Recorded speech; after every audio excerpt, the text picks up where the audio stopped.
जय हिंद साथियों। UP triple SC के जो नया सिलेबस जारी किया गया था कंप्यूटर का, तो उससे संबंधित जो भी आपके प्रश्न पूछे जा रहे हैं, तो उसके संबंध में आपकी ये दूसरी क्लास है, यानी कि दूसरा पेपर का हम यहाँ पर एनालिसिस कर रहे हैं। और ये पेपर आपका हुआ था 5 जनवरी 2025 को, यानी कि जो नया सिलेबस आयोग के द्वारा जारी किया गया उसी के अनुसार यहाँ पर आपसे प्रश्न पूछे गए थे।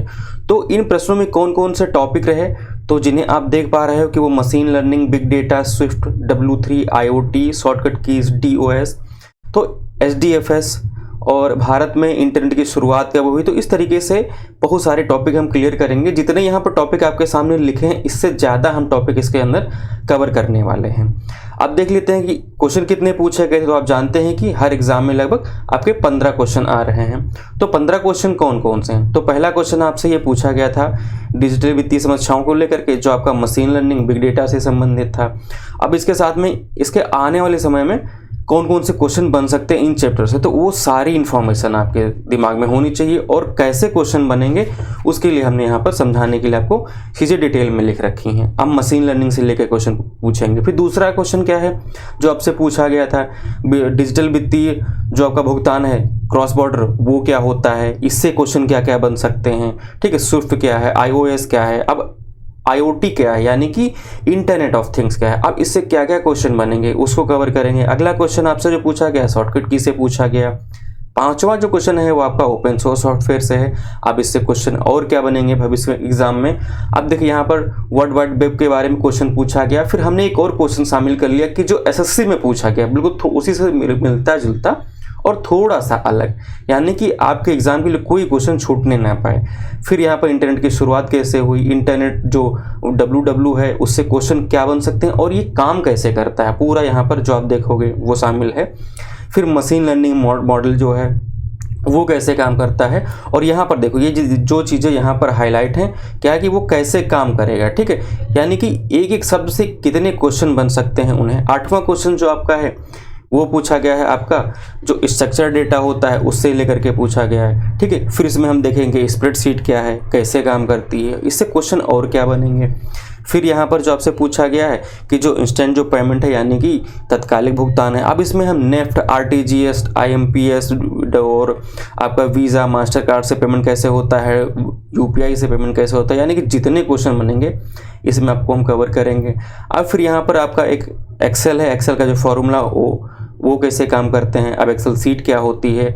अब यहाँ पर देखो आपसे पूछा गया था कि कंप्यूटर के खतरे कौन कौन से हैं, तो यहाँ पर सिर्फ एक आपके ऑप्शन में है DOS। ठीक है, ये कंप्यूटर का खतरा है, लेकिन हमने क्या किया, हम समझ रहे हैं कि हो सकता है आपके एग्जाम अगली बार DOS पूछे, हो सकता है ये ना पूछे, आपसे पूछ ले DDoS क्या है, तो हमने उसको भी यहाँ पर शामिल कर लिया है, जिसको हम डिटेल में कवर करेंगे। और यहाँ पर ये आपको बताएंगे कि DDoS काम कैसे करता है और इन दोनों में अंतर क्या है। हो सकता है अगली बार स्टेटमेंट या कथन में क्वेश्चन डाल करके आपसे DDoS और DOS के बारे में पूछे। फिर SDFS, यानी कि इससे पहले क्लास में हमने SDFS का थोड़ा पार्ट बताया था, अब उसके आगे क्वेश्चन पूछा गया तो उससे मिलती जुलती हम और आगे की इन्फॉर्मेशन आपके साथ साझा कर देंगे, क्लियर कर देंगे, जैसे आप एग्जाम में क्वेश्चन हो जाए।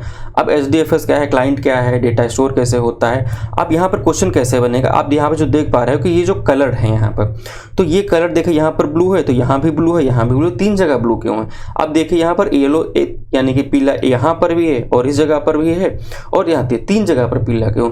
तो इससे भी क्वेश्चन बन चुका है और बनेगा, क्योंकि ये डेटा की क्या है, ये कॉपियाँ हैं, प्रतिलिपियाँ हैं, तो इन पर भी हम चर्चा करेंगे, यानी कि जितने क्वेश्चन बन सकते हैं आपसे। ठीक है, फिर यहाँ पर आपसे डेटा पूछा गया था सुपरवाइज एंड अनसुपरवाइज जो लर्निंग होती है, यानी कि ये क्या हो गया आपका, ये मशीन लर्निंग हो गया। तो इसको हम डिटेल में देखेंगे कि ये मशीन लर्निंग कैसे काम करती है इन डेटा पे, लर्निंग पे। अब AWS क्या है, ये क्वेश्चन आपसे पूछा गया। FAT क्या है आपका ऑपरेटिंग सिस्टम में। तो चलिए स्टार्ट करते हैं, देखते हैं कि आपसे जो क्वेश्चन पूछे गए थे। तो सबसे पहले ये सारे टॉपिक आपके कवर हो जाएंगे। पहला क्वेश्चन जो आपसे पूछा गया था वो था आपका मशीन लर्निंग से। तो मशीन लर्निंग के क्वेश्चन कई इसमें शामिल हैं, तो इस क्वेश्चन को उन्हीं के साथ में हम कवर करेंगे। सबसे पहले कवर कर लेते हैं जो आपका दूसरा क्वेश्चन था, इस पर लौट के हम फिर बाद में आएंगे।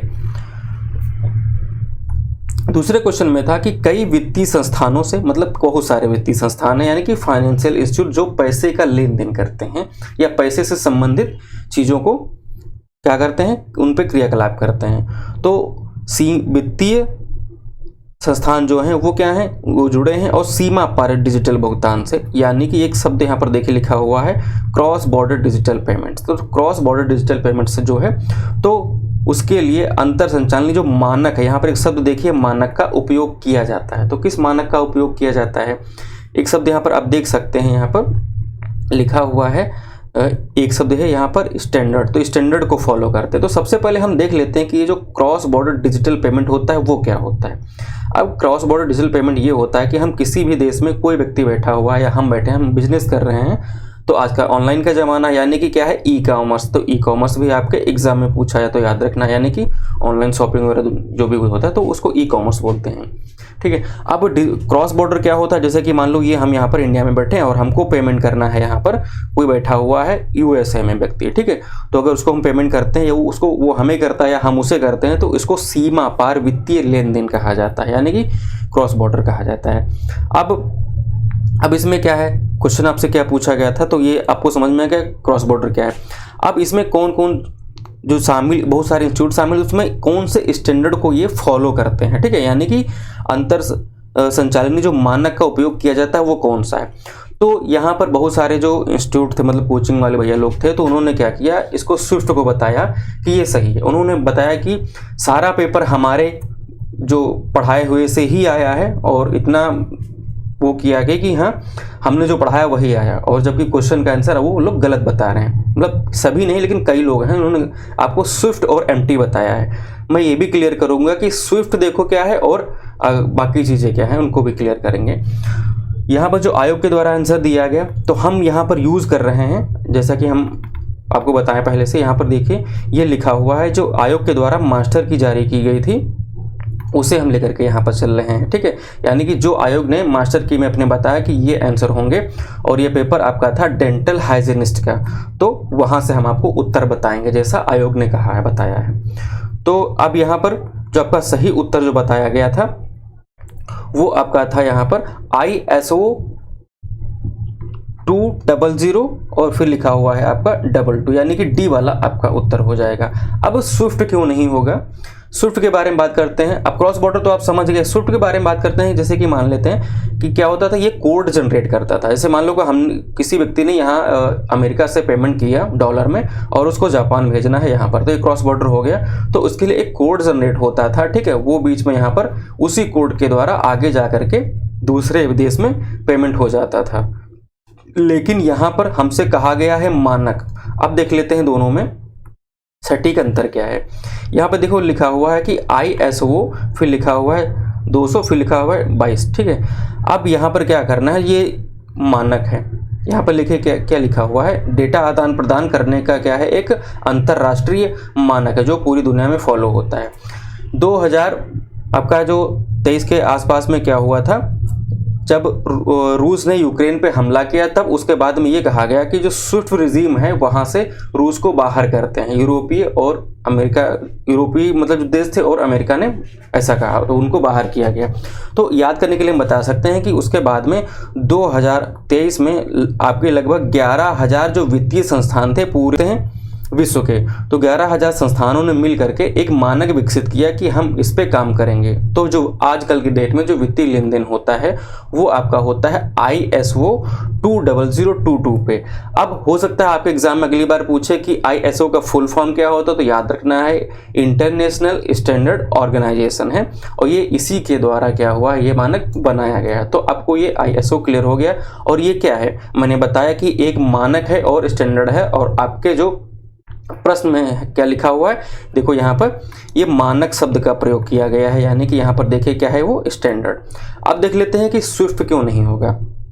स्विफ्ट में लिखा हुआ है कि ये पहले आपका स्विफ्ट हो जाता है। अब ये क्या है, ये ग्लोबल नेटवर्क है जो क्या करता है, जो सिक्योर जो पेमेंट होता है उसको फैसिलिटेट करता है। अब इसकी शुरुआत कब हुई थी, ये आपका 1973 में शुरू हुआ था, ठीक है। एक पॉइंट यहाँ से क्वेश्चन बन सकता है। अगली बार हो सकता है कि आपसे स्विफ्ट का फुल फॉर्म पूछे, तो आपको याद रखना है वो आपका हो जाता है society for world wide inter bank financial telecommunication, ठीक है। तो ये आपका स्विफ्ट का फुल फॉर्म हो जाता है। यानी कि यहाँ से 2 क्वेश्चन बन सकते हैं, उनको हमने यहाँ पे शामिल कर लिया, क्योंकि ये जो वित्तीय लेन देन से संबंधित आपके एग्जाम के लिए जो सिलेबस दिया गया है उसमें ये शामिल है, तो इसलिए पढ़ना आपको जरूरी है। फिर अगला क्वेश्चन जो आपसे पूछा गया था कि निम्नलिखित में से कौन सा IoT डिवाइस का उदाहरण आपसे पूछा गया था कि नहीं है, और बाकी 4 ऑप्शन आपको दिए गए थे। ठीक है, fitness tracker, desktop, smart refrigerator और स्मार्ट थर्मोस्टेट। फिर लिखा हुआ है उपयुक्त में से कोई नहीं। फिर तो हम यहाँ पे देख लेते हैं कि जो IoT डिवाइस होती हैं वो क्या होती हैं, और सबसे पहले देखेंगे हम कि जो IoT का मतलब क्या होता है। अगर आप जानते हैं तो अच्छी बात है, और आप नहीं जानते तो आपको यहाँ रिवाइज हो जाएगा, आपको चीज़ें पता चल जाएंगी। IoT यानी कि इसको क्या कह सकते हैं हम, इंटरनेट ऑफ थिंग्स। ठीक है, अब IoT के माध्यम से होता क्या है, सबसे पहले हम बता देते हैं कि हम कहीं दूर दराज में बैठे हुए हैं, दूर एरिया में बैठे हुए हैं, और हम चाहते हैं कि वहाँ पर कोई डिवाइस है, कोई है। पहले तो हम रियल लाइफ से इसको जोड़ते हैं। मान लेते हैं कि हम एक आम आदमी है और हम चाहते हैं कि उस कोई बाजार मार्केट है, और तो हम सोचते हैं वहाँ से एक सामान लाना है और लेट हो गया या फिर उस सामान की ज़रूरत, तो हम क्या सोचते हैं कि अगर वहाँ कोई मेरा बंदा होता है, लिंक होता, तो सामान हम तुरंत मंगवा लेते और यहाँ आ जाता। एक ये मैं ऑफलाइन की बात कर रहा हूँ, ऑनलाइन को यहाँ पे जोड़ने यहाँ थोड़ी देर के लिए। तो आपने क्या कहा, आपने क्या सोचा कि मेरा अगर वहाँ कोई लिंक होता है, ठीक है, यानी कि वहाँ पर हम अपनी बात पहुँचा पाते।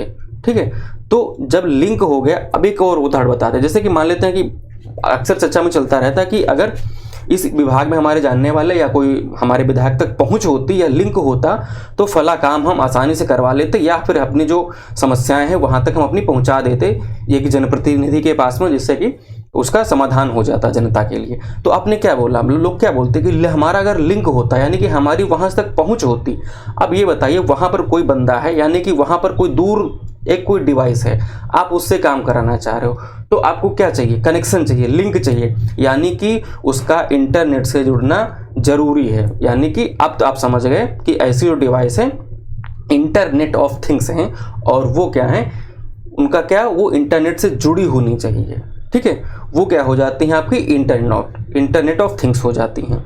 इस चीज़ों का मतलब आप समझ गए, जिनको आप क्या कर सकें कि दूर बैठकर ही कंट्रोल कर सके। कंट्रोल का मतलब ये होता है कि हम डेटा ट्रांसफ़र कर सकें। डेटा मतलब भैया ये हमारा काम कर देना भैया, और उन्होंने कुछ कहा कि हाँ ठीक है हम थोड़ी देर में करेंगे और ऐसा ऐसा हो पाएगा, यानी कि वहाँ पर आदान प्रदान चल रहा है। डेटा को हम क्या कर रहे हैं, डेटा ले रहे हैं और डेटा क्या कर रहे हैं, दे रहे हैं, इस तरीके से।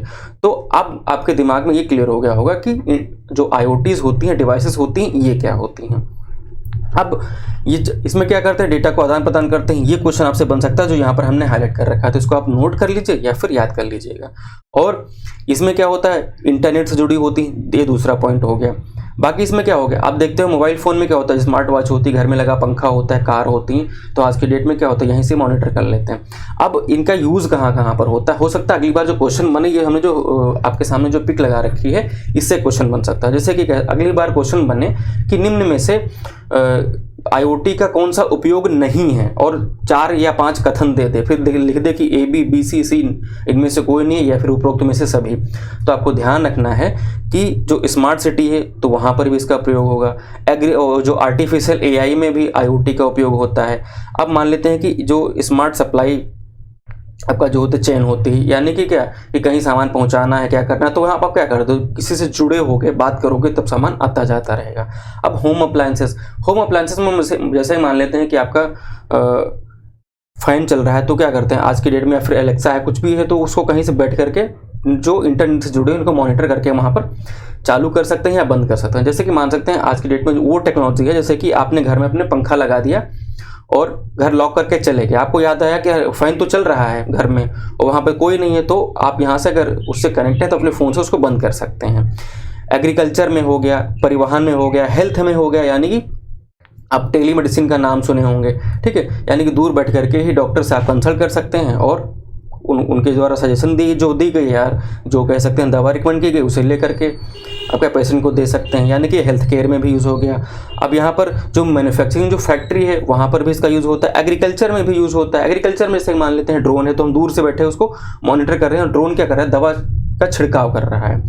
एक ड्रोन दीदी कार्यक्रम शुरू किया गया है, वो क्या है, गाँव में जो स्वयं सहायता समूह होते हैं उनमें जो महिलाएँ काम करती हैं, तो उनको मजबूत करने के, उनकी स्थितियों को मजबूत करने के लिए ड्रोन दीदी कार्यक्रम शुरू किया गया है। वो क्या, वो ड्रोन से खेतों में क्या होगा, दवा का छिड़काव होगा। तो ये भी ध्यान रखना, आपका जीएस का पॉइंट क्लियर हो गया।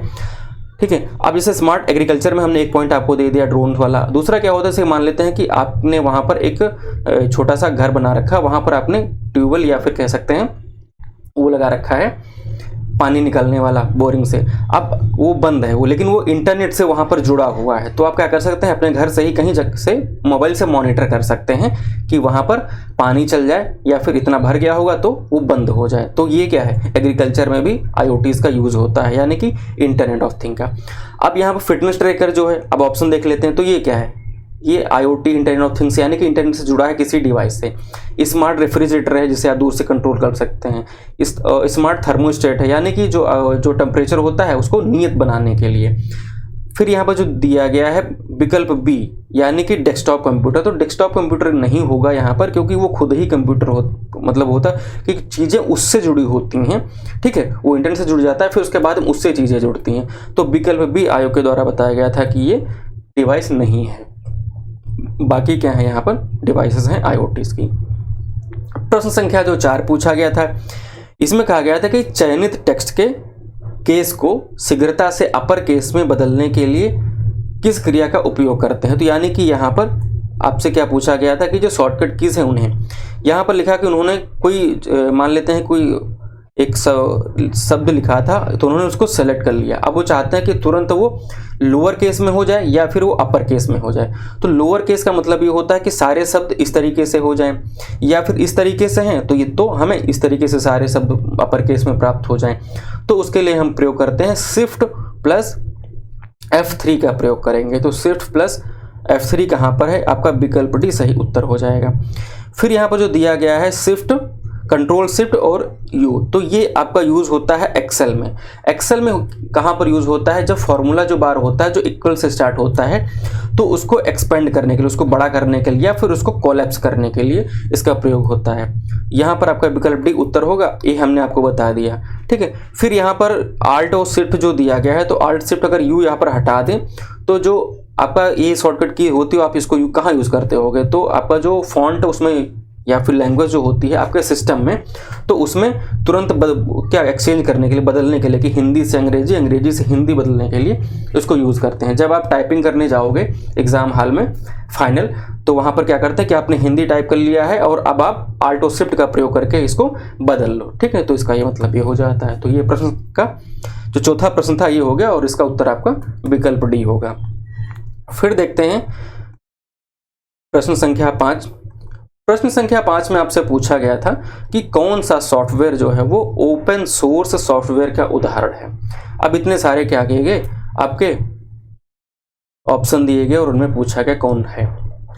यहाँ पर सबसे पहले आप देख लेते हैं कि ये जो ओपन सोर्स सॉफ्टवेयर है ये क्या है। हो सकता है अगली बार कोई ये पूछे कि ओपन सोर्स सॉफ्टवेयर होता क्या है, तो OSS अगर आपको एग्जाम में लिख करके आए और इसका फुल फॉर्म पूछे तो वो ओपन सोर्स सॉफ्टवेयर होता है। अब ओपन सोर्स क्या मतलब क्या होगा, यहाँ पर लिखो ओपन मतलब खुला हुआ है, सोर्स मतलब होता है कोई स्रोत, यानी कि जहाँ से कोई चीज़ पैदा हो, यानी कि ऐसे सॉफ्टवेयर जिसका कोड जो है वो ओपन है, उसको कोई भी यूज़ कर सकता है, उसमें कोई भी बदलाव कर सकता है।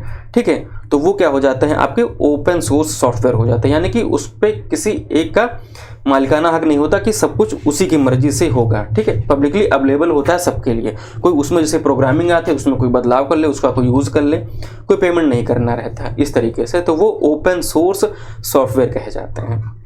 अब यहाँ पर देख लेते हैं, सबसे पहले दिया गया कि एडोबी फोटोशॉप। अब इसको यूज़ करते हो तो अब आपसे क्या मांगता है, आपसे सब्सक्रिप्शन मांगता है कि इसका पेमेंट करो, यानी कि इतने ऑप्शन या इतने हफ्ते तक आपने तो फ्री यूज़ कर लिया, लेकिन अब आपको इसका पेमेंट करना होगा, तो ए वाला नहीं होगा। अब विंडोज़ OS यानी कि विंडोज़ ऑपरेटिंग सिस्टम, अब विंडोज़ में आपको क्या करते हो, करेक्ट वर्जन भले ही यूज़ करो, लेकिन बाकी अगर स्टैंडर्ड यूज़ करना होता है तो आपको मंथली या सालाना पेमेंट करना रहता है, यानी कि ये ओपन नहीं है, ये जो माइक्रोसॉफ्ट होता है उनके अकॉर्डिंग चलता है विंडोज़ OS। फिर यहाँ पर आता है माइक्रोसॉफ्ट ऑफिस, तो ऑफिस के में टूल्स क्या होते हैं, MS वर्ड होता है, ठीक है, पावर पॉइंट होता है, फिर क्या होता है जो आपका स्प्रेडशीट होता है यानी कि एक्सेल होता है, तो इन सब का क्या होता है, इनका हमें पेमेंट करना पड़ता है, ये फ्री में यूज़ करने नहीं देते हैं। तो यहाँ पर आप बाकी आपका क्या बचता है, बाकी विकल्प बी यहाँ पर जो होगा आपका ये उत्तर हो जाएगा लिनक्स। अब लिनक्स क्या होता है इसके बारे में देख लेते हैं, क्योंकि इससे क्वेश्चन हो सकता है आपसे बने यहाँ पर। तब लिनक्स क्या है, तो लिनक्स हो सकता है अगली बार पूछे क्या है, तो आपको याद रखना है लिनक्स एक ऑपरेटिंग सिस्टम है जो काम क्या करता है, वो करता है कि कंप्यूटर है और यूज़र है, तो उसके बीच में क्या करता है कि इंटरफेस की तरह काम करता है। जैसे कि मान लेते हैं कि ये कंप्यूटर है, ठीक है। अब ये भाई साहब ये कंप्यूटर है, अब यहाँ पर भाई साहब को यहाँ पर क्या करना है, इस कंप्यूटर को यूज़ करना है। अब इसमें कैसे पता चलेगा, तो लिनक्स क्या होगा, एक ऑपरेटिंग सिस्टम होगा जिसके माध्यम से ये एक इंटरफेस प्रोवाइड करवाएगा और फिर ये एक दूसरे से क्या होंगे, कनेक्ट हो पाएंगे। वो उनकी बात समझ, कंप्यूटर मानव की बात समझ पाएगा, मानव कंप्यूटर की बात समझ पाएगा, और यहाँ पर क्या होगा, फिर वो इसका यूज़ कर पाएगा। तो ये इंटरफेस की तरह काम करता है। तो इंटरफेस आपको समझ में आ गया होगा। इंटरफेस मतलब जैसे मान लेते हैं, थोड़ा सा समझाने की कोशिश करते हैं आम भाषा में। जैसे मान लेते हैं कि मोदी जी हैं, ठीक है, तो वो रूस गए, आपने देखा था लास्ट टाइम तो वो गए थे, ब्रिक्स की मीटिंग थी तो वहाँ पर गए थे। तो वो जो पुतिन बोल रहे हैं उनकी भाषा को अगर रशियन बोल रहे हैं तो वो भाषा उनको समझ में नहीं आ रहा है, तो वो क्या करते हैं, साथ में ट्रांसलेटर ले जाते हैं। तो जो ट्रांसलेटर होता है कि उन्होंने मतलब अपनी भाषा में क्या बोला, फिर वो हिंदी में इंग्लिश में समझाते हैं। तो वहाँ पर जो ट्रांसलेटर होता है, कह सकते हैं थोड़ी देर के लिए समझने के लिए कि वो एक इंटरफेस की तरह काम करवा रहा है, ठीक है, यानी कि वो एक दूसरे को जोड़ रहा है और एक दूसरे को वो समझ पा रहे हैं। तो इस तरीके से कुछ होता है। अब मान लेते हैं कि इसके आविष्कारक कौन है, क्वेश्चन पूछा जाए तो आपको ध्यान रखना है जो लिनस टॉरवेल्ड्स जो हैं वो इसके आविष्कारक हैं। कब किया गया था, तो 1991 में इसका आविष्कार किया गया था, ठीक है। और ये फ्री है, तो इसको कोई भी यूज कर सकता है, कोई भी इसमें मॉडिफाई यानी कि इसमें कोई बदलाव कर सकता है, ठीक है। अब देख लेते हैं, हो सकता है अगला क्वेश्चन पूछे कि इसका लोगो क्या है। तो लोगो में आपको ध्यान रखना है, ऑप्शन में अगर टक्स आ जाए तो वो भी सही है, और क्योंकि ये किसी स्पीसीज का है तो आपका ये जो पेंगुइन होती है उनके स्पीसीज का है। तो हो सकता है अगली बार अगर पेंगुइन लिखा है तो भी ध्यान रखना है कि ये ऑप्शन पर डिपेंड करेगा क्या होगा, तो टिक लगा देना है। ये कब आया, तो ये 1996 यानी कि 1996 में आपका सबसे पहले जारी किया गया था। ये लोगो है लिनक्स का। फिर देखते हैं, आपसे क्वेश्चन पूछा गया था प्रश्न संख्या 6 कि वर्ल्ड वाइड वेब को किस वर्ष सर्व प्रचलित किया गया था। ये क्वेश्चन आपसे पूछा गया। तो इसके साथ में हमने एक क्वेश्चन और शामिल कर लिया, वो ये है कि वर्ल्ड वाइड वेब का आविष्कार कब हुआ था, ठीक है। ये क्वेश्चन आपसे एसएससी में पूछा गया था, ठीक है, 2020 में। तो क्वेश्चन देखिए, यहाँ पर आविष्कार के बारे में पूछ लिया गया और यहाँ पर आपसे पूछा गया यूपी ट्रिपल एससी में कि सर्व प्रचलित कब किया गया। सर्व प्रचलित का मतलब यहाँ पर यह है कि इंट्रोड्यूस्ड टू द पब्लिक, यानी कि ये पब्लिक में कब लाया गया। तो अब यहाँ पर थोड़ा सा डिटेल देख लेते हैं। सबसे पहले कि जो वर्ल्ड वाइड वेब है क्या, तो वर्ल्ड वाइड वेब आपसे जो क्वेश्चन बनेगा, हो सकता है कि इसका फुल फॉर्म पूछ ले, तो आपको ध्यान रखना है फुल फॉर्म हो जाएगा आपका वर्ल्ड वाइड वेब। हो सकता है आपके एग्जाम में पूछे कि W3 क्या है, तो यही याद रखना कि 3 W हैं, 1 2 3, तो इन्हीं को W3 के नाम से जानते हैं। तो ये क्लियर हो गया। अब इसका आविष्कार किसने किया था, तो टिम बर्नर्स-ली ने इसका आविष्कार किया था। कब किया था, तो 1989 में इसका आविष्कार किया था, ठीक है। तो ये चीज आपको पता चल गई कि यहाँ पर लिखा हुआ है कि आविष्कार किस वर्ष में हुआ था। तो हमने आपको क्या बताया कि ये 1989, ठीक है। तो 1989 इस वाले में कहाँ दिया गया, 1989, ये वाला आपका सही उत्तर हो गया। तो एक क्वेश्चन आपका ये क्लियर हो गया। अगली बार ये कह सकते हैं हो सकता है कि आपसे ये पूछे कि ये है क्या। तो ये आपको ध्यान रखना है कि जो बहुत सारी जो वेबसाइट होती हैं उनका एक संग्रह है, कलेक्शन है, यानी कि वर्ल्ड वाइड वेब, यानी कि बहुत सारी जो वेबसाइट विश्व भर में है उनका संग्रह जो होता है उसको www या W3 कहा जाता है। और ये सभी वेबसाइट कहाँ होती हैं, तो ये वेब सर्वर में स्टोर होती है। अब मान लेते हैं आपके पास कोई चीज़ है तो आप उनको कहीं रखोगे ना, तो उनका एक सर्वर होता है, वहाँ पर रखते हैं। और जहाँ पर वेबसाइट्स रखी जाए उनके सर्वर को हम क्या बोलेंगे, तो उनको हम वेब सर्वर बोलेंगे। तो इतनी चीज़ आपको क्लियर हो गई होगी। और उसके बाद में क्या होते हैं, ये इंटरनेट से जुड़ी रहती हैं, यानी कि इंटरनेट का ही एक अहम हिस्सा है, ठीक है। और इनमें क्या होता है, जानकारी साझा करने के लिए हमें जानकारी लेनी होती है, जानकारी उसमें डालनी होती है, तब हम इनको क्या करते हैं, पेजेस को यूज़ करते हैं, वहाँ पर जाते हैं। अब यहाँ पर मान लेते हैं कि वर्ल्ड वाइड वेब है, तो उसमें क्या करें, जैसे मान लेते हैं हम यूज़र हैं। अब यूज़र हम हो सकता है आपका इस वाले सिस्टम से कर रहे हो, डेस्कटॉप से कर रहे हो, डेस्कटॉप से या फिर कह सकते हैं मिनी कंप्यूटर से या फिर मोबाइल से। हम HTTP जो ब्राउज़र होता है या फिर उसकी रिक्वेस्ट करते हैं। तो रिक्वेस्ट का मतलब कि हमने क्या किया, पहले कहा कि इंटरनेट से हमने रिक्वेस्ट भेजी कि हमें खोलना है सरकारी रिजल्ट। तो वो क्या गया, यहाँ पर गया इंटरनेट से हम जुड़े हुए हैं, तो वो गया वेब सर्वर में, यानी कि वेब सर्वर में गया, उसने वेबसाइट को खंगाला। बाकी और जो डेटा रहता तो यहाँ से वेब सर्वर ने देखा कि हाँ यहाँ पर ये डेटा है, इसकी रिक्वेस्ट की जा रही है, तो यहाँ पर उसने एक्सेस किया, पहुँचा कि हाँ ये डेटा जल्दी से दो। तो फिर उन्होंने क्या किया, फिर हाँ ये डेटा मिल गया, इंटरनेट को भेजा, इंटरनेट ने आपको क्या किया कि आपने यहाँ से रिक्वेस्ट की थी, उसने आपको फिर से ये डेटा भेज दिया कि हाँ ये सरकारी रिजल्ट की वेबसाइट आपके सामने खुल गई, या फिर UPSSC की वेबसाइट खुल गई।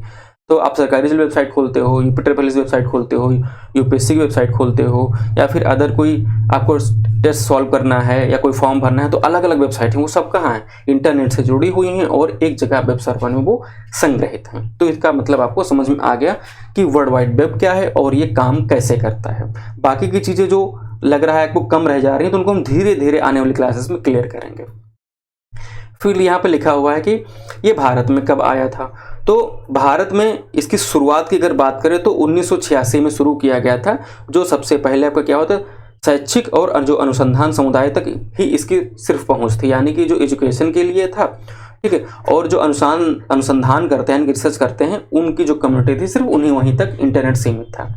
फिर उसके बाद में जो 15 अगस्त 1995 में क्या हुआ कि जो आम जनता हुई वहाँ तक इसकी पहुँचो कि हाँ ठीक है, जिसके पास इंटरनेट अवेलेबल है वो इसको एक्सेस कर सकता है उसके लिए, ठीक है। ये मत सोचेगा कि हमारे पास तो अभी पहुँचा है कुछ सालों पहले, लेकिन ये आप 95 की बात बता रहे हो। तो जो ऑफिशियली जो हुआ कि हाँ अब इसको पब्लिक यूज़ कर सकती है, तो वो 15 अगस्त 1995 था। तो इसका वाला उत्तर क्या हो जाएगा यहाँ पर, ये 1991 हो जाएगा, ठीक है। ये पब्लिक में कब इंट्रोड्यूस किया गया था, आपका ये छठा हो गया और विकल्प भी आपका सही उत्तर हो गया। फिर प्रश्न संख्या 7 में आपसे क्या पूछा गया था, ये क्वेश्चन था आपका मशीन लर्निंग से। तो मशीन लर्निंग एक मॉडल जो है उसके बारे में था। तो अब सीधे से सबसे पहले देख लेते हैं, मशीन लर्निंग आया तो हमें सबसे पहले ये देखना होगा कि मशीन लर्निंग क्या है। तो चलिए पहले मशीन लर्निंग देख लेते हैं। अब यहाँ पर सबसे पहले देखते हैं कि मशीन लर्निंग है क्या।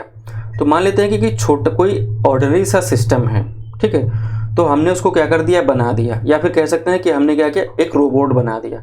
अब रोबोट बना दिया तो इसमें क्या, हमने कोई सॉफ्टवेयर डाल दिया। तो अगर हम कोई डेटा इस पर करते हैं, लिखते हैं, तो हमारे डेटा या मतलब सॉफ्टवेयर तैयार करते हैं तो एक लिमिट होगी ना हमारी कि हम इसके अंदर डेटा डाल सकें। लेकिन अगर इस मशीन को हम ऐसे बना दें कि ये सीखती जाएगी और फिर जो बंदा सीख रहा है उसकी समझदारी की कोई लिमिट नहीं होगी ना, तो क्या हो जाएगा, हमने ऐसी मशीन बनाई जो क्या करे, लर्न कर रही है और अपनी क्षमता बढ़ाने के लिए लर्न करती जा रही है।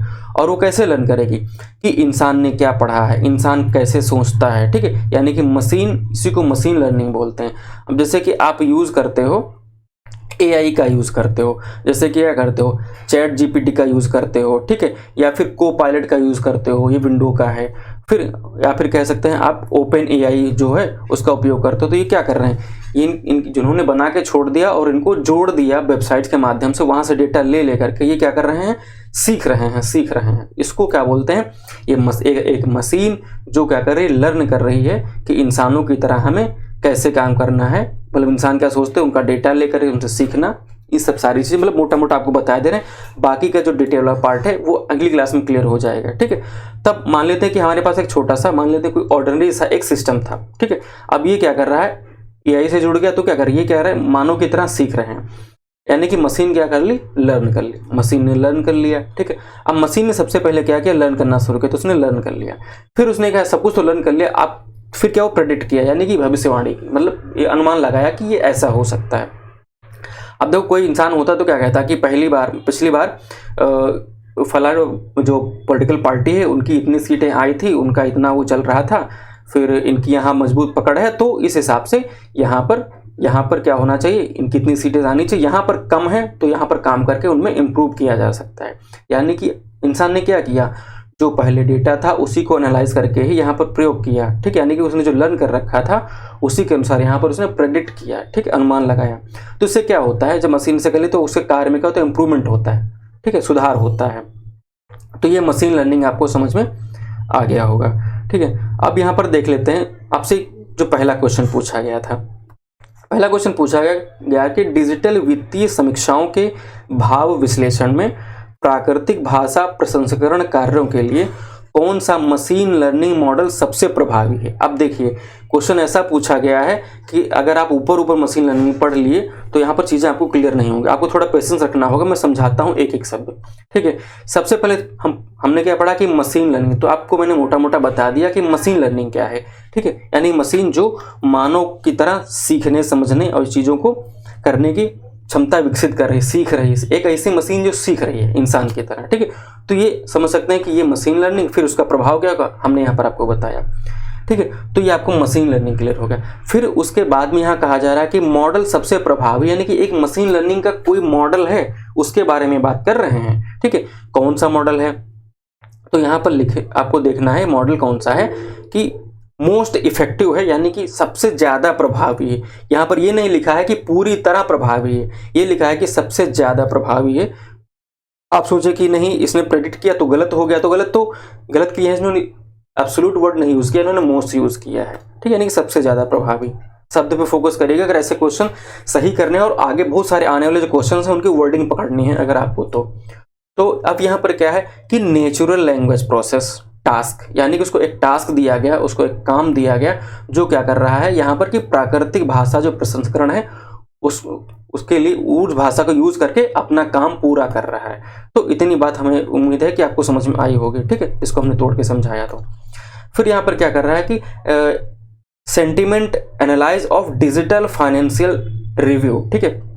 एनालाइज कर रहा है यानी कि क्या कर रहा है, वो समीक्षा कर रहा है। कैसा, जो डिजिटल वित्तीय भाव विश्लेषण है, यानी कि क्या है वो रिव्यूज हैं, फाइनेंशियल रिव्यूज, यानी कि जैसे कि मान सकते हैं, आपको समझा रहे हैं ये इस क्वेश्चन को कहने का मतलब क्या है।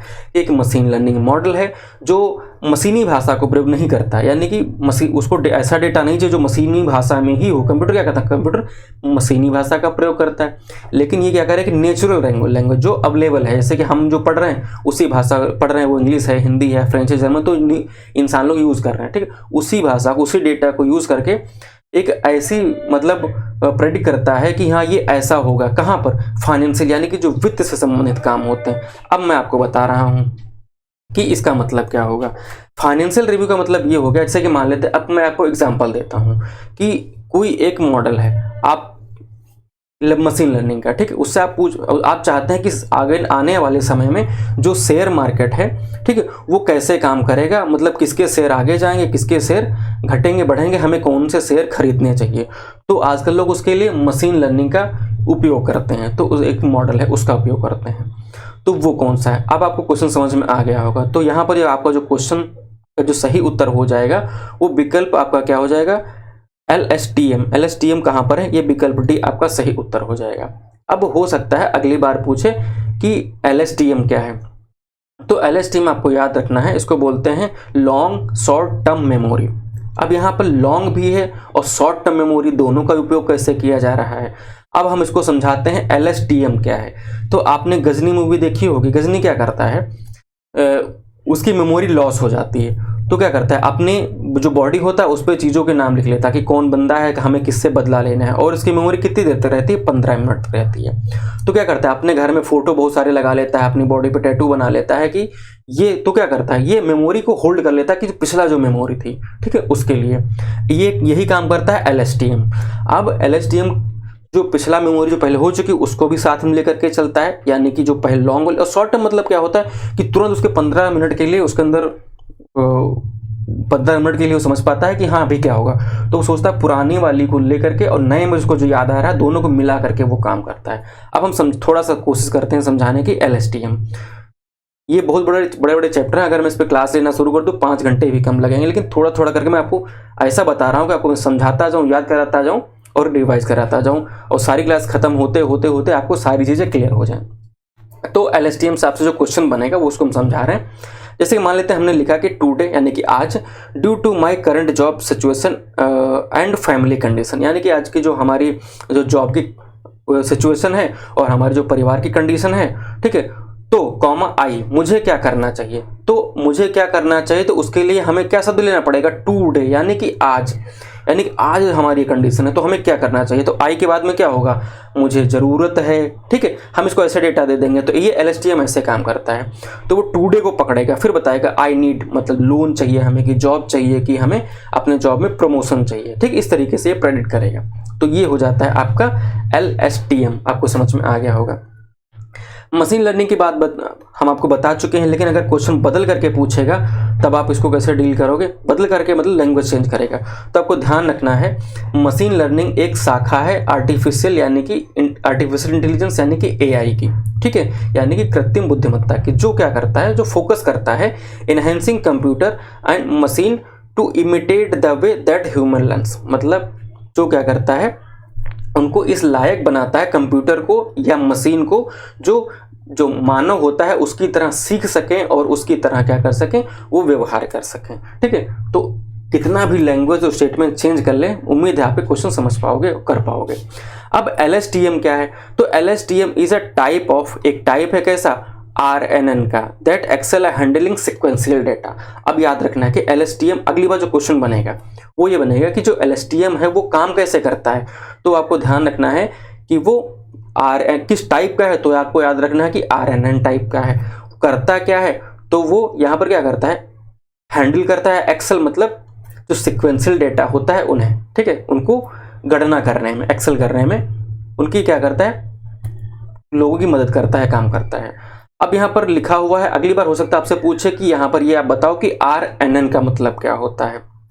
तो RNN का मतलब होता है रिकरेंट न्यूरल नेटवर्क। रिकरेंट मतलब बार बार होना, न्यूरल मतलब न्यूरॉन्स, आपके बॉडी में जो न्यूरॉन्स होते हैं, न्यूरॉन्स का नेटवर्क होता है कुछ उस तरीके से। तो ये आपको समझने में मदद कर जाएगा कि RNN क्या है।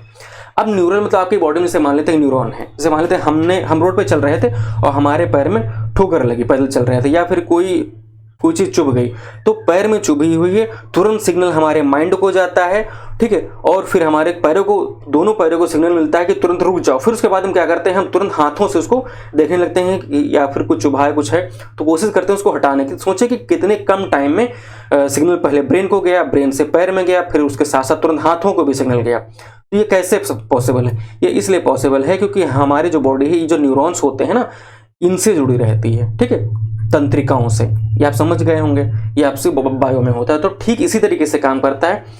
तो अब जैसे कोई छोटा बच्चा है, उसको कुछ हो जाए तो वो कुछ मतलब उसको चोट लगती है, कोई दर्द होता है, तो सीधे क्या करता है, चिल्लाने लगता है। यानी कि उसके पास में क्या है, ये तब तक होता है कि जब तक उसके पास में ये नहीं पता है कि हम जल गए हैं तो हमें क्या करना है, कुछ क्या करना है, या हमें कांटा लग गया तो क्या करना है, वो रोने लगता है। लेकिन आप क्या करते हो, उसको देखते हो, पीछे हटते हो या रोकने की कोशिश करते हो। ऐसा क्यों, देखो हमने क्या बताया कि जो LSTM होता है वो डेटा का प्रयोग करता है जो उसके साथ में पहले से, उसके अंदर पहले से है, और जो अभी अभी उसको डेटा मिला है, दोनों का प्रयोग करके वो आउटपुट या रिजल्ट देता है। तो इसी तरीके से आप क्या करते हो, आपके दिमाग में पहले से है कि हाँ, अगर ये पैर में चुभा है तो ये कील होगा या कांटा होगा, ठोकर लगी तो यानी हम ईंटे से टकराए होंगे, या आंखों में कुछ पड़ा है तो कीड़ा पड़ा होगा, कुछ पड़ा होगा, इस तरीके से। यानी कि आपने क्या किया, आपके साथ वो पहले से घटित हो चुका है, यानी कि आपके माइंड में वो डेटा पहले से है, या फिर आपको किसी ने बताया है, यानी कि डेटा आपके दिमाग में है। तो उन दोनों का यूज करके आपने तुरंत क्या एक्शन लिया कि हमें इस समय क्या करना है। यही काम LSTM करता है।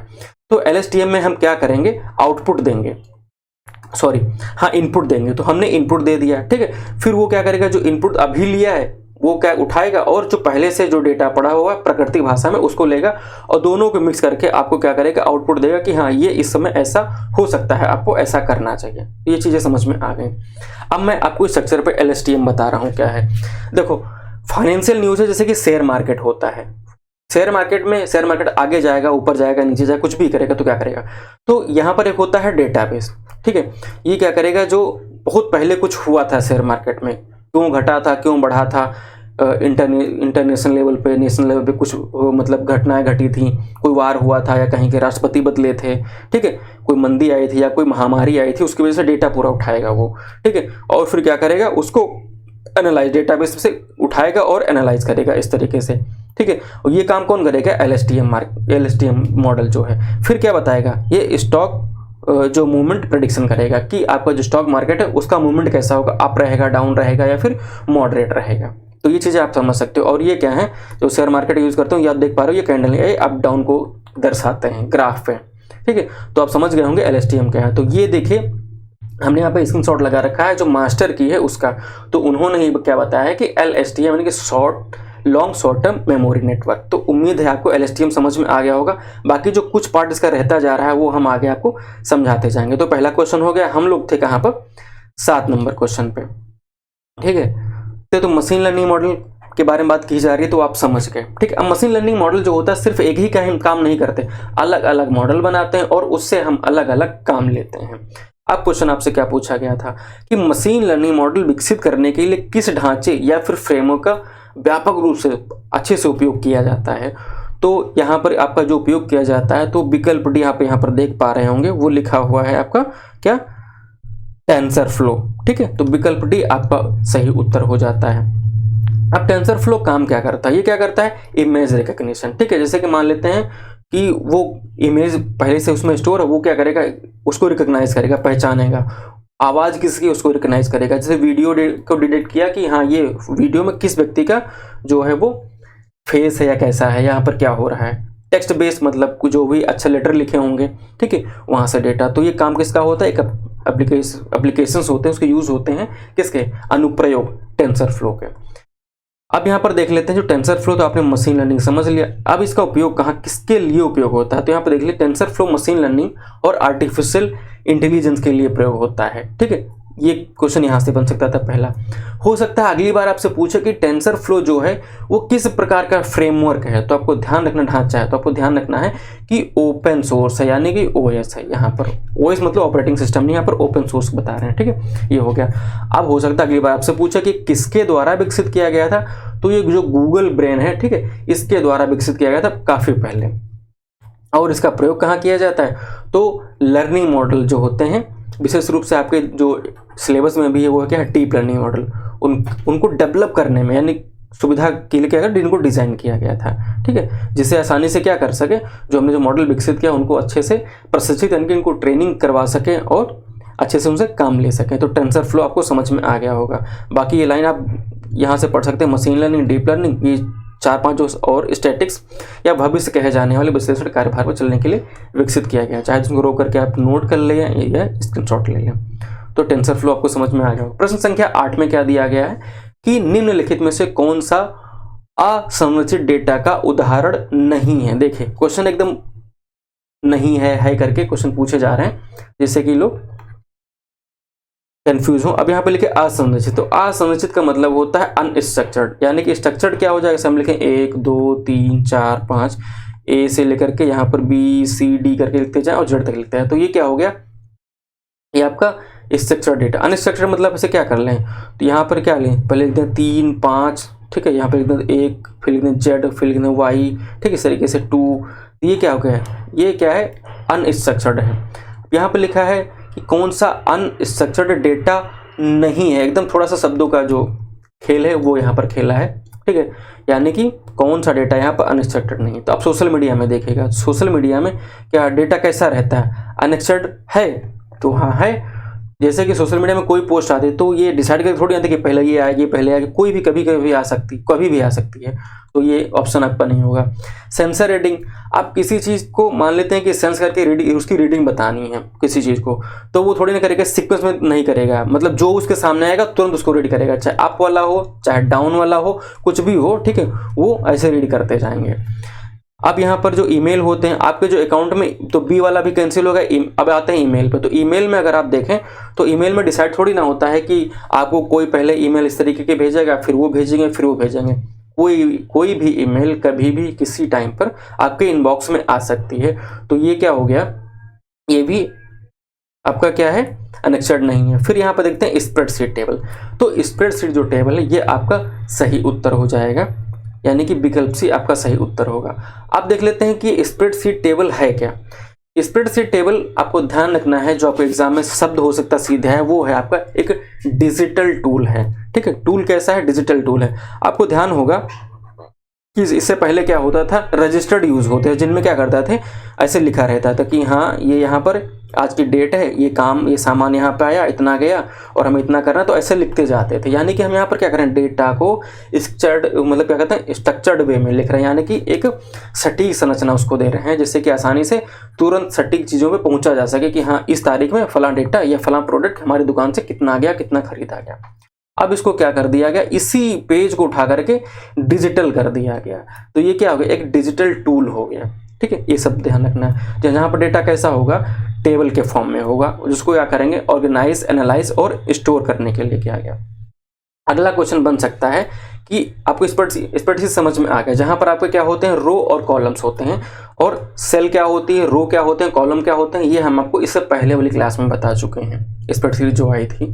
ठीक है, वहां पर अब यहाँ पर हो सकता है आपसे पूछ ले कि निम्न में से कौन सा स्प्रेडशीट का उदाहरण नहीं है, और आपको कुछ एग्जाम्पल देते। तो ये कैसा है, तो ये एक क्या है, एप्लीकेशन सॉफ्टवेयर है। ठीक है, इसमें क्या होता है, एक्सेल होता है। माइक्रोसॉफ्ट का जो है वो क्या है, स्प्रेडशीट क्या है, वो है आपका एक्सेल। ठीक है, अब गूगल शीट्स आ जाए तो ये भी आपका गूगल के द्वारा बनाया गया स्प्रेडशीट है। ठीक है, ये गूगल शीट है। एप्पल नंबर से अगर पूछ ले तो क्या, आपको 3 पॉइंट आपको जो मेन है आपके एग्जाम के लिए वो मैंने यहाँ पर बता दी। आपका क्या है, माइक्रोसॉफ्ट एक्सेल, गूगल शीट और एप्पल जो नंबर्स होते हैं, ये क्या है, आपके स्प्रेडशीट के उदाहरण हैं। और ये देखिए आपका क्या है, ये आपका ये क्या है, ये स्प्रेडशीट है। यहाँ पर देखिए डेटा कैसे चीज़ों को क्या है, एक शेड में यहाँ पर है। तो ये क्वेश्चन आपको क्लियर हो गया। अगला क्वेश्चन जो आपसे पूछा गया था कि प्रश्न संख्या 9, इसमें था कि निम्नलिखित में से कौन सा एक तात्कालिक भुगतान प्रणाली है जो 24 घंटे यहाँ तक कि छुट्टियों के दिन भी संचालित होती है। तो इसको भी हमने क्या कर लिया, जो आयोग के द्वारा आंसर्स मास्टर की प्रोवाइड करवा गई थी, वहाँ से हमने सीधे इसको यहाँ पर कॉपी कर लिया है। तो इसका जो सही उत्तर हो जाएगा IMPS हो जाएगा। इसको हमने सीधे इसलिए आपके सामने यहाँ पर नोट कर रखा है क्योंकि बहुत सारे जो भाई लोग थे उन्होंने ये बताया यूट्यूब पर, जिन्होंने बताया कि सारा कंप्यूटर पढ़ाया हमारे बैच से आया है, जो हमने पढ़ाया वही आया है, और उन्होंने उत्तर क्या बताया है कि UPI है। ठीक है, सब कुछ जो उन्होंने पढ़ाया वही आया है, लेकिन उत्तर वो गलत बता रहे हैं। बाकी आप समझदार हैं, मैं नाम नहीं लूँगा किसी का। ठीक है, तो अब यहाँ पर क्या होगा, अब हम क्लियर करते हैं कि UPI क्यों नहीं है, और इन सब से क्वेश्चन आगे बन सकते हैं, IMPS, RTGS, UPI और नेफ्ट, इनको डिटेल में देख लेते हैं। अब नेफ्ट क्या है, तो नेफ्ट को बोलते हैं यहाँ पर कि नेशनल इलेक्ट्रॉनिक जो फंड ट्रांसफ़र होता है, इसका नेफ्ट का फुल फॉर्म हो जाता है। अब यहाँ पर क्या होता है कि 24 घंटे डेटा ट्रांसफ़र, तो मतलब यहाँ पर जो फंड ट्रांसफ़र है, यहाँ पर देख सकते हैं जो पेमेंट सिस्टम है। ठीक है, तो वो क्या हो सकता है, ट्रांसफ़र हो सकता है। ठीक है, 24 घंटे यहाँ पर लिखा हुआ है कि तत्कालिक। ठीक है, इंस्टेंटेनियस यहाँ पर लिखा हुआ है, यानी कि तुरंत यहाँ पे एक शब्द लिखा है, इस पर फोकस करना है। ठीक है, बस यही इतना ही आपको समझना था, इंस्टेंटेनियस। तो यहाँ पर जो आपका होगा तो अर्ली बैचेस होंगे, यानी कि कुछ घंटे या कुछ घंटे निर्धारित किए जाएंगे, उसके बाद में एक बैच निर्धारित होगा कि इतने के बाद में एक बैच का पेमेंट ट्रांसफ़र कर दिया जाएगा। फिर इंतजार करेंगे कि कितना पेमेंट इतने घंटे बाद में, 1 घंटे बाद में या 3 घंटे के बाद में फिर दूसरे बैच को क्या करेंगे, वो ट्रांसफ़र कर देंगे। यानी कि यहाँ पर तत्काल नहीं हो रहा है। तो यहाँ पर जो आपका नेफ्ट वाला था वो कैंसिल हो गया। अब आता है RTGS। RTGS का मतलब होता है रियल टाइम ग्रॉस सेटलमेंट। ठीक है, यहाँ पर क्या हो जाएगा, यहाँ पर तुरंत आपका पेमेंट ट्रांसफ़र हो जाता है अकाउंट में तुरंत। लेकिन यहाँ पर एक और पॉइंट है, वो लिखा हुआ है कि बैंकिंग आवर्स, यानी कि ये तभी तक होगा जब तक यहाँ बैंकिंग के आवर्स, यानी कि बैंक के जो खुलने का टाइम होता है तभी तक। लेकिन यहाँ पर क्या लिखा है, यहाँ तक कि छुट्टियों के दिन भी। ठीक है, तो RTGS जो आपका होगा वो भी नहीं होगा। तो विकल्प B और विकल्प आपका जो था नेफ्ट वाला, ठीक है, ये दो नहीं होंगे। फिर लिखा हुआ है कि IMPS। तो IMPS का मतलब होता है इमीडिएट मोबाइल पेमेंट सर्विसेज। ठीक है, ये तुरंत होगा। ये आपका 365 और 24/7 होगा। ठीक है, और ये क्या हो जाएगा, इंस्टेंट हो जाएगा। अब आपके दिमाग में आएगा कि हम UPI से तो पेमेंट भी तो तुरंत कर सकते हैं, तो UPI क्यों नहीं होगा। तो UPI के बारे में बताते हैं। जैसे कि आपने RTGS से पेमेंट किया, या फिर नेफ्ट से किया, या फिर IMPS से किया, तो ये क्या होता है, तुरंत आपके अकाउंट में ट्रांसफ़र हो जाता है। हमें लगता है कि आयोग ने इस बेसिस पे कि इसको मतलब इस क्वेश्चन का उत्तर निर्धारित किया है। लेकिन जब आप यूपीआई से ट्रांसफ़र करते हो तो आपके जो ट्रांसफ़र होता है वो यूपीआई आईडी के माध्यम से होता है, जो क्या करता है कि सबसे पहले जो डेटा या फंड होता है वो यहाँ पर जो इसको मैनेज कर रहा होता है उसके पास में जाता है। मैनेज करने का मतलब आपको बता दूं मैं, जैसे कि गूगल पे हो गया, ठीक है, फ़ोन पे हो गया, पेटीएम पे हो गया या भारत पे हो गया, तो जो आप जो पेमेंट करते हो वो पहले जाकर के इनके पास में डेटा जाता है। लेकिन इनका सेटलमेंट होता है कि इतने नंबर चीज़ें यहाँ आ गई हैं और आपके अकाउंट में शो करने लगेगा और आप किसी दूसरे को ट्रांसफ़र कर पाओगे, अकाउंट में शो सिर्फ होगा। लेकिन अगर आपको ज़्यादा जानना है तो किसी से पता करिए या डिटेल में जा करके पढ़िए कि जो फंड ट्रांसफ़र किया जाता है वो कुछ हफ्ते बाद में, कुछ घंटे बाद में, कुछ दिनों के बाद में जो पेमेंट होता है वो यूपीआई से जो फाइनल जो बैंक होती है वहाँ तक पहुँचता है। होता है क्या, जैसे कि मान लेते हैं कि हम कहीं दूर पे खड़े हुए हैं और हम कहते हैं कि हमें कुछ पैसों की ज़रूरत है फला जगह पर, मतलब ये प्लेस फर्स्ट है, ये प्लेस सेकंड है। मान लेते हैं कि हम यहाँ पर हैं, ठीक है, हम यहाँ पर खड़े हुए हैं, हमें किसी पेमेंट की यहाँ पर ज़रूरत है, ये हमारे जानने वाला है, यहाँ पर कोई नहीं है, एक कोई बंदा है जो फर्स्ट वाले के जो है भैया हैं उनके जानने वाला है। तो हम इनको फ़ोन करते हैं कि भैया हमको इतने पैसे की ज़रूरत है। ये क्या करते हैं कि यहाँ कहते हैं इतना पेमेंट आप इन्हें कर दो, बाकी हम देख लेंगे। तो इनका पहले से सेटलमेंट होता है, तो लेन देन आदान प्रदान चलता रहता है। बाकी जो फाइनल सेटलमेंट होता है अकाउंट का वो कुछ टाइम बाद में कुछ होता है, वो निर्धारित करता है कि जो अमाउंट है वो कैसा है। ये इस तरीके से होता है। तो इस बेसिस पे इन्होंने यूपीआई को नहीं माना है, ठीक है। वो डेटा सिर्फ शो करने लगता है आपके अकाउंट में बस, बाकी सेटलमेंट जो होता है वो बाद में हो सकता है। इसलिए हमने IMPS आपके आयोग के द्वारा बताया गया उसको हमने यहाँ पर लगा भी रखा हुआ है। फिर प्रश्न संख्या जो 10 है आपके एग्जाम में जो पूछा गया था, इसमें था कि किसी श्रेणी में किसी मान की खोज करने और दूसरे कॉलम से संबंधित मान लौटाने के लिए एक्सेल फंक्शन का उपयोग किया जाता है। अब एक्सेल फंक्शन यानी कि MS एक्सेल है, ठीक है। तो ये ध्यान रखना, MS एक्सेल क्या है, ये स्प्रेडशीट का एक रूप है। तो यहाँ पर क्या कहा जाता है कि यूज़ क्या करेंगे, फॉर्मूला हम आपको बता रहे हैं जो यूज़ करेंगे। तो ये आपका क्या हो जाता है, एक्सेल सीट का फॉर्मूला। तो हम यूज़ करते हैं वी लुकअप का यूज़ करते हैं। वी लुकअप में यूज़ करेंगे तो यहाँ पर क्या करेंगे, जैसे कि मान लेते हैं हम चीज़ों को करेंगे तो क्या करना है। तो इन्होंने ऐसे मान लेते हैं तो हमने यहाँ पर पहले लिख लिया क्या करना है। तो A6 करना है, ठीक है, यानी कि एप्पल वाला करना है या HP करना है, लेनोवो का करना, कुछ भी। तो हमने पहले वो ले लिया कि क्या, फिर कहाँ से, तो यानी कि यहाँ से मान लेते हैं कि हमने 6 से किया, यहाँ से, फिर कहाँ तक, ठीक है, तो 15 तक, ठीक है, फिर किसे, तो भैया तो ठीक है नोटबुक को, इस तरीके से। तो ये सब चीज़ लिखते चले जाते हैं। तो हमें क्या करते हैं कि तुरंत चीज़ें हमें एक फॉर्मूला लगाने के बाद में हमें तुरंत सटीक जानकारी थोड़ी ही देर में मिल जाती है। शॉर्टकट कीज़ का यूज़ करते हैं, यानी कि फॉर्मूला का यूज़ कर लें। जैसे शॉर्टकट कीज़ का हम यूज़ करते हैं ना, कि तुरंत हम उनको प्रेस किए और हमें तुरंत उसका अप्लाई कर दिया, हमें तुरंत चीज़ें मिल गई। वही काम यहाँ पर फॉर्मूले का होता है स्प्रेडशीट में। तो वी लुकअप देखिए यहाँ पर विकल्प D आपका सही उत्तर हो जाएगा। यानी कि जो फॉर्मूला लगाएंगे तो ये जो फॉर्मूला क्या होगा, इक्वल से स्टार्ट होता है, आप जानते हैं। फिर यहाँ पर ऐसे प्लेस करते जाएंगे। इनका यूज़ करना है धीरे धीरे, मान लेते हैं अगर हम क्लास लेते हैं तो उनमें आपको चीज़ें फिर आगे बता देंगे जो अगर आते रहेंगे जी क्वेश्चन इस तरीके से। प्रश्न संख्या जो आपका 11 है, 10 आपका हो चुका है वी लुकअप, और 11 में आपसे पूछा गया था कि निम्नलिखित में से कौन सा कंप्यूटर खतरे का एक वर्ग है। तो आपको ध्यान रखना है, कंप्यूटर खतरे का वर्ग है वो क्या है आपका, DOS है, यानी कि डिनाइल ऑफ सर्विसेज अटैक या फिर हमला। यहाँ पर देखिए तो विकल्प A आपका सही उत्तर होगा। एक और यहाँ पर दिया गया है जो आपके लिए इंपॉर्टेंट है, वो है फिशिंग है। तो फिशिंग क्या है, फिशिंग के लिए आपको मैं हिंट दिए दे रहा हूँ, ये आपका ईमेल से संबंधित है और ये आपके एग्जाम के लिए इंपॉर्टेंट है। मैं बता रहा हूँ फिर से कि ये आपसे पूछा जा चुका है और आने वाले एग्जाम में फिर से पूछा जाएगा, ठीक है। मैं इसलिए बोल रहा हूँ कि चीज़ें, क्योंकि मैं आपको जो पढ़ा रहा हूँ वो एक स्टूडेंट के नज़रिए से पढ़ा रहा हूँ, क्योंकि 2023 में एक एग्ज़ाम हुआ था, ठीक है, वो आपका यूपी जो PCS उसके द्वारा एग्ज़ाम हुआ था और APS का एग्ज़ाम हुआ था, ठीक है। तो IPS एग्ज़ाम को हमने क्वालिफाई किया था, वहाँ पर कंप्यूटर के 50 क्वेश्चन थे, तो हमने उस एग्ज़ाम को पास किया था, ठीक है। उसके बाद में 1262 का जो एग्ज़ाम हुआ जूनियर असिस्टेंट का, जिसमें 15 क्वेश्चन आपके कंप्यूटर के पूछे यानी कि नए सिलेबस पे, उस एग्ज़ाम को भी हमने पास किया, ठीक है। और फिर उसके बाद में कह सकते हैं कि वहाँ पर भी कंप्यूटर के क्वेश्चन थे। फिर उसके बाद में 2025 में हमने स्टेनो का पेपर दिया था, तो स्टेनो का भी हमने पेपर पास किया। तो यानी कि कह सकते हैं कि आप जब, अगर मैं आपको पढ़ा रहा हूँ तो या फिर हमसे कुछ मतलब यहाँ पर चीज़ें सीख रहे हैं, तो ऐसा नहीं कि हम कुछ भी पढ़ाए दे रहे हैं। मतलब कहने का मतलब ये है कुछ ना कुछ हम आपके साथ में अपना एक्सपीरियंस साझा कर रहे हैं। हम चीज़ों को आपके साथ में उस तरीके से हैं जैसे कि आपके दिमाग में कैसे टिकेंगी, आप एग्जाम में उनको कैसे याद करोगे, आप अपने दिमाग से निकाल करके क्या करते हैं कि ऑप्शन कैसे सही क्लिक करोगे।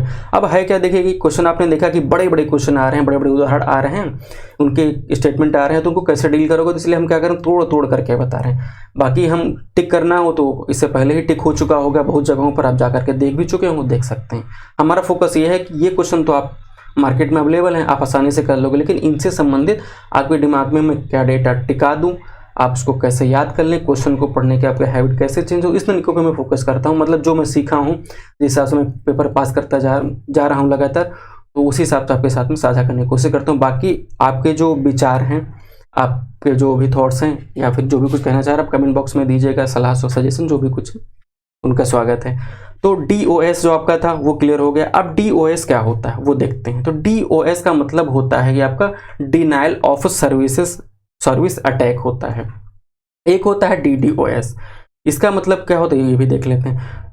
अगर हम यहाँ पर डिटेल में थोड़ा सा जाएं कि डिनाइल ऑफ सर्विस अटैक तो होता क्या है, से मान लेते हैं कि हम यहाँ पर कोई व्यक्ति हैं, यहाँ पर बैठे हुए हैं, ठीक है, यहाँ पर मान लेते हैं कि ये हमारा सिस्टम है, या फिर मान लेते हैं हम, या फिर हमारे से कहते हैं फ़ोन है हमारे पास में, ठीक है। यहाँ पर क्या कर रहे हैं, हम डेटा को एक्सेस कर रहे हैं, हम सरकारी रिजल्ट की वेबसाइट खोल रहे हैं, या फिर हम कहीं एडमिट कार्ड डाउनलोड कर रहे हैं। तो क्या होता है कि वेबसाइट पे कभी ट्रैफिक बहुत ज़्यादा हो जाता है, तो यहाँ पर क्या लिखता है, वेबसाइट खुल नहीं पाती है, ठीक है। वेबसाइट जब हम खोलते तो क्या करते हैं, पहले हमारा क्या था, हम सर्वर को इंटरनेट के द्वारा रिक्वेस्ट भेजते हैं। तो वहाँ पर जब क्या होता है, जब इसे डिमांड ज़्यादा हो रही है, तो उस समय हमारा एडमिट कार्ड डाउनलोड नहीं होता, या हम उस समय फॉर्म नहीं भर पा रहे होते हैं, ठीक है।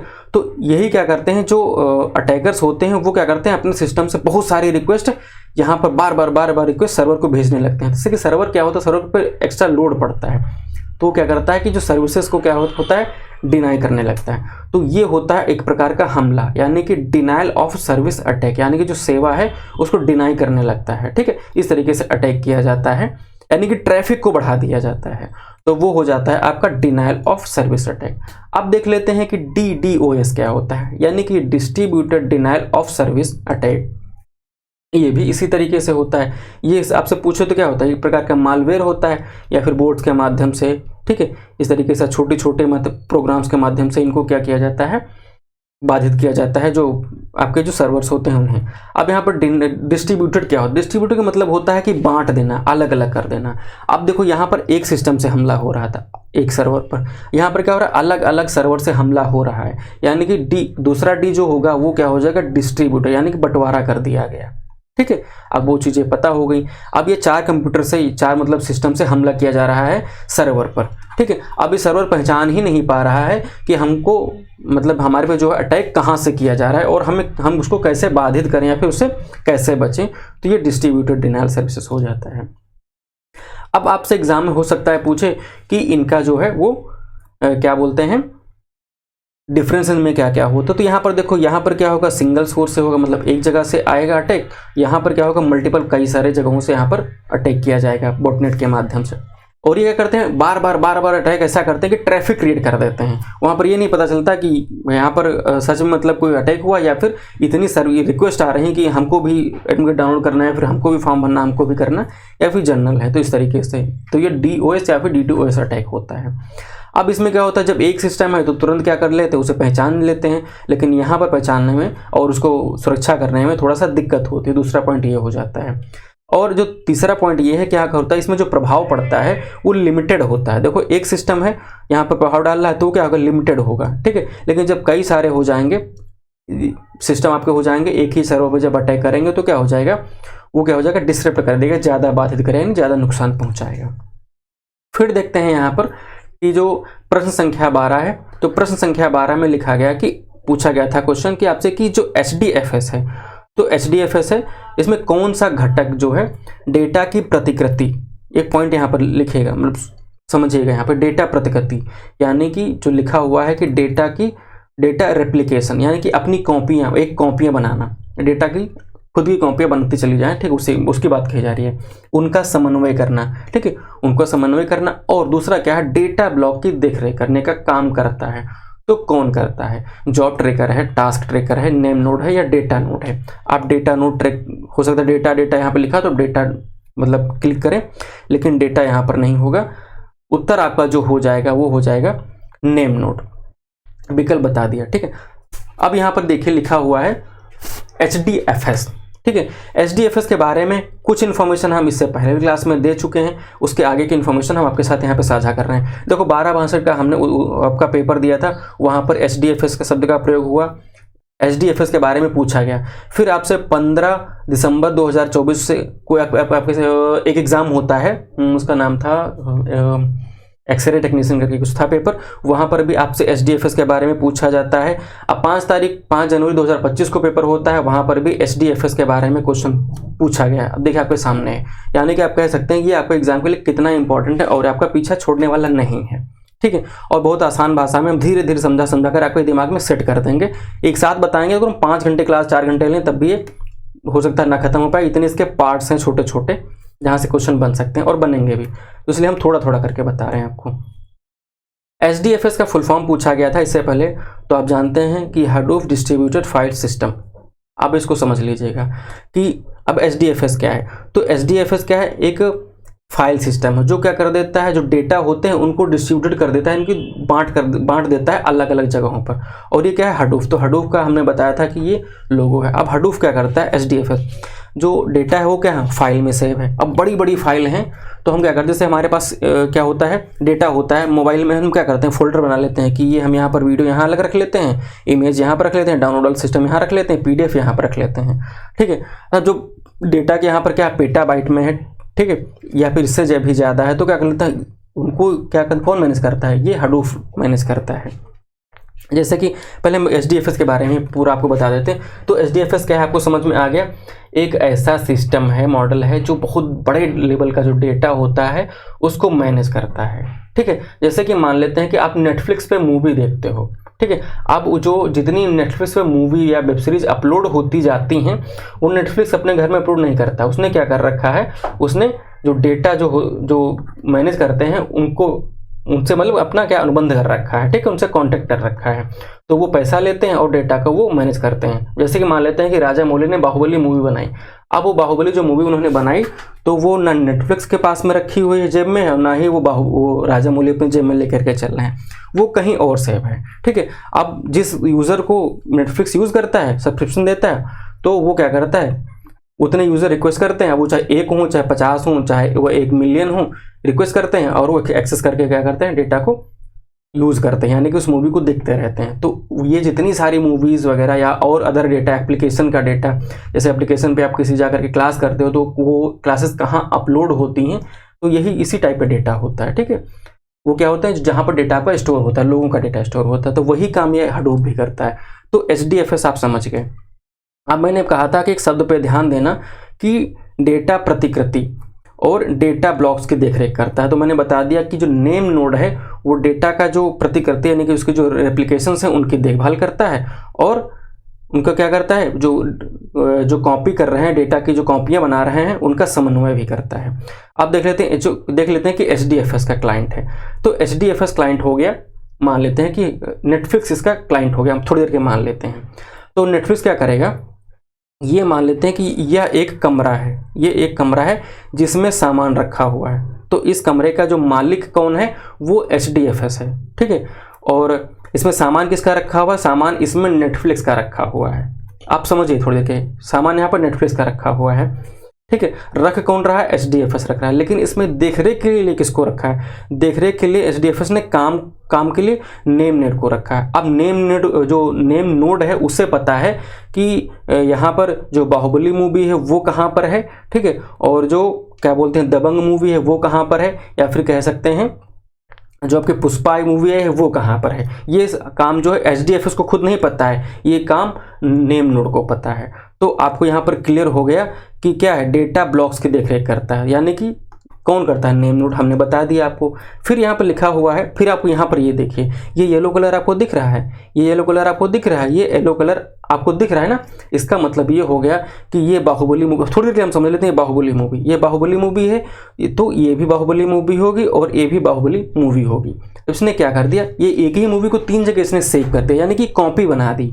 यानी कि ये क्या कर रहा है, यहाँ पर देखिए, यहाँ पर क्या लिखा हुआ है कि डेटा ब्लॉक से देखरेख करता है और डेटा प्रतिकृति का समन्वय करता है, यानी कि यहाँ पर देखिएगा कंपोनेंट कोऑर्डिनेट डेटा रेप्लिकेशन, यानी कि जो उसकी कॉपियां हैं उनको कोऑर्डिनेट करता है। अब उसने क्या किया, बाहुबली मूवी को 3 जगह सेव किया। जैसे कि मान लेते हैं कि बहुत सारे लोग जो आ गए, अब ये मान लेते थोड़ी देर मैंने बताया था कि एक कमरा है, सॉरी मैं फिर से यहाँ पर टॉपिक पे आता हूँ।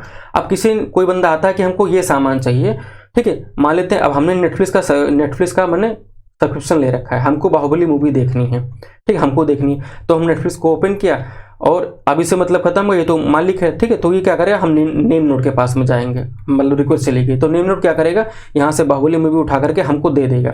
अब बहुत सारे लोग आ गए, ठीक है, उन्होंने कहा हमको भी चाहिए, तो अब सीधे अगर इस वाले डिस्क पे लोड डालेगा तो क्या हो जाएगा, यहाँ पर सर्वर ब्लॉक होगा या फिर धीमा चलेगा। तो उसने क्या कर रखा है, एक ही मूवी को कई जगह पर सेव कर रखा है, ठीक है, और ये भी कर रखा है, मान लेते हैं कि ये जो ब्लॉक है अगर कहीं डिस्टर्ब हो गया, खराब हो गया, तब भी ये मूवी 2 जगह सेव है। और क्या कर रहा है, अगर बहुत सारे यूजर्स आ गए तो 4 लोगों को यहाँ भेज दिया, 4 लोगों को यहाँ भेज दिया, ठीक है, 2 लोगों को यहाँ भेज दिया, इस तरीके से। या कोई खत्म हो गया, मान लेते हैं 2 लोग यहाँ पर थे, तो ये मान लो डेटा खराब गया, ठीक है, डैमेज हो गया, तो क्या कर, 1 लोग यहाँ भेज दिया, 1 लोग यहाँ भेज दिया, यानी कि काम नहीं रुकना, डेटा आराम से सेव है। तो इसलिए कॉपी बनाते हैं और ये काम कौन करता है, नेम नोड। अब नेम नोड से मान लेते हैं कि कोई रूम में, वेयरहाउस में सामान रखा हुआ है, तो जो बाहरी आदमी उसको अंदर ये पता है इसके अंदर सामान भरा, लेकिन कौन सामान कहाँ रखा है और कब किसको उठा करके हमें देना है, ये सारा काम नेम नोड करता है। तो उम्मीद है आपको नेम नोड समझ में आ गया होगा। फिर देख लेते हैं यहाँ पर जो आपसे क्वेश्चन पूछा गया था, इतना लंबा क्वेश्चन आपसे पूछा गया, ठीक है, इसको मेरी मतलब ऐसे ही आपको समझाने की कोशिश करें कि अगला जो आपसे क्वेश्चन पूछा जाए आपको बड़ा ना लगे, सीधे लगे कि हाँ सीधे एक शब्द पकड़ो, ऑप्शन पकड़ो, क्लिक करो, निकल जाओ। ये तभी होता है जब आपने थोड़ा सा अच्छे से पढ़ रखा हो। बाकी जल्दबाजी में मतलब या टिक मारने वाले क्वेश्चन तो अब आ ही नहीं रहे हैं।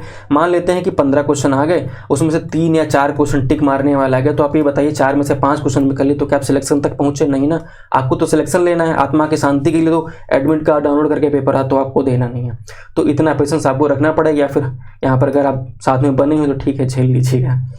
फिर देखते हैं यहाँ पर जो आपसे क्वेश्चन पूछा गया कि पर्यवेक्षित और अपर्यवेक्षित अधिगम लर्निंग। अब लर्निंग शब्द आया, याद रखना ये मशीन लर्निंग है, ठीक है, मैंने आपको पहले बता चुका हूँ मैं आपको, ठीक है। अब यहाँ पर देखिए मशीन लर्निंग से कितने क्वेश्चन आ रहे हैं एक ही एग्जाम में। अब यहाँ पर पर्यवेक्षित और ये पर्यवेक्षित दिया गया है और अपर्यवेक्षित के जो मुख्य अंतर क्या है यहाँ पर पूछा गया, इनमें मुख्य अंतर क्या है यहाँ पर देख लेते हैं। यहाँ पर लिखा हुआ है कि जो सुपरवाइज्ड और अनसुपरवाइज्ड जो लर्निंग होती है उसमें डिफरेंस क्या होता है इन दोनों के बीच में। तो सबसे पहले हम आपको ये बता रहे हैं कि सुपरवाइज्ड और अनसुपरवाइज्ड लर्निंग क्या होती है। अब ये देख लेते हैं। सुपरवाइज्ड लर्निंग ये होती है, जैसे कि हमने आपको बताया था कि मान लेते हैं कि कोई रोबोट है, ठीक है। अब रोबोट है तो क्या करेगा, हमें रोबोट बना लिया, तो एकदम वो क्या है, एकदम खाली है, सब कुछ उसके अंदर है, लेकिन वो सोच ही नहीं पा रहा है, तो वो डिब्बा खाली है। तो उसके लिए हम क्या करेंगे, सोचने के लिए वो समझे चीज़ों को, तो उसमें डेटा डालेंगे। तो डेटा डालने के क्या करें, उसकी लर्निंग स्टार्ट करेंगे। तो इसी को मशीन लर्निंग बोलते हैं। जैसे मैंने आपको बताया AI के लिए, यानी कि आर्टिफिशियल इंटेलिजेंस में, कृत्रिम बुद्धिमत्ता में। अब सुपरवाइज लर्निंग क्या होगी, जैसे कि मान लेते हैं कि हमने कोई रोबोट तैयार किया, अब हम चाहते हैं कि भीड़ में, जंगल में वो पहचान सके कि हाथी ये मतलब ये जो जानवर जा रहा है वो हाथी है या ऊंट है, जैसे भीड़ में ये है, जैसे इतने सारे जानवर जा रहे हैं, ठीक है, या खड़े हैं, तो रोबोट वहाँ पर खड़ा है तो वो बता सके या इसमें हाथी है कि नहीं है। तो वो कैसे बताएगा, तो उसको हमें पहले सिखाना पड़ेगा।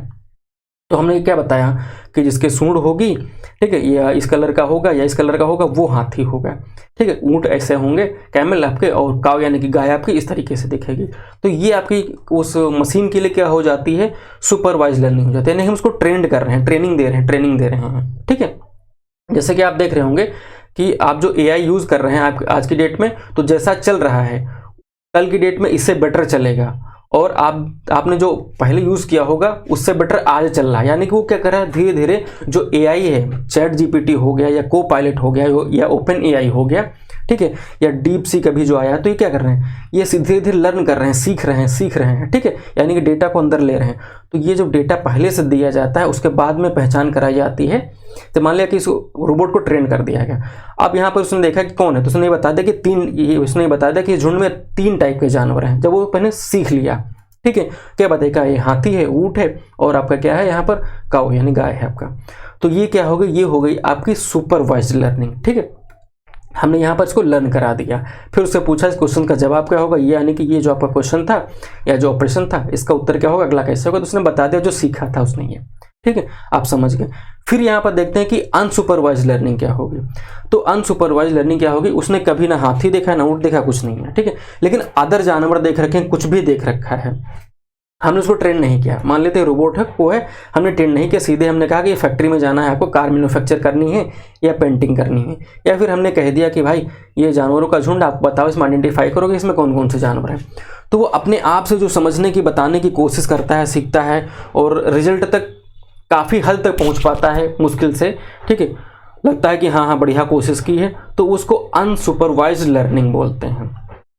आपको ध्यान रखना। तो ये सुपरवाइज लर्निंग और अनसुपरवाइज लर्निंग जो है आपको क्लियर हो गई होगी। ठीक है, तो ये क्वेश्चन में यही आपसे पूछा गया था। तो यहाँ पर जो इसका उत्तर हो जाएगा, तो यहाँ पर ध्यान रखना है supervise learning use labelled data. ठीक है, तो यहाँ पर लेबल्ड डेटा मतलब जो पहले से लेबल कर दिया गया, ट्रेनिंग दे दी गई। ठीक है, ये वाला आपका ऑप्शन हो जाता है। फिर लिखा हुआ कि वाइल जबकि अनसुपरवाइज लर्निंग यूज्ड क्या है, अनलेबल्ड डेटा। ठीक, लेबल्ड डेटा क्या है, यहाँ पर दे दिया उसको, मतलब ट्रेनिंग नहीं दी गई, उस डेटा को यूज़ किया जाता है। और फिर मतलब अनलेबल्ड डेटा है, यानी कि पहले से कहीं पड़ा हुआ है, एग्जैक्ट ट्रेनिंग नहीं दी गई, उसके बेसिस पे रोबोट काम कर रहा है या बता रहा है। ठीक है, उसको क्या बोलते हैं, अनलेबल्ड डेटा बोलते हैं। बस यही इतना एक अंतर था इसमें, और यही आपको एग्जाम में पूछा गया था। तो सोचिए कितने मतलब अच्छे लेवल के आपके कुछ एग्जाम में क्वेश्चन पूछे जा रहे हैं, तो थोड़ा टाइम देना आपको बनता है। फिर आपसे पूछा गया कि निम्न में से कौन सा IoT प्लेटफॉर्म जो है अमेजन द्वारा प्रदान किया गया है, तो कौन कौन सा है। तो आपको ध्यान रखना है, विकल्प बी आपका सही उत्तर हो जाएगा, यानी कि AWS। ठीक है, AWS IoT core, AWS IoT internet of things वाला जो कोर है। तो जो आपको IoT हम आपको पहले बता चुके हैं। अब हो सकता है अगली बार आपको एग्जाम में पूछे कि AWS का मतलब क्या है। तो AWS का मतलब होता है Amazon web services. Amazon web services कैसे देता है, जैसे कि मान लेते हैं अमेजन सब क्या करते हैं, आप शॉपिंग कर लेते हैं, आप पेमेंट कर लेते हैं।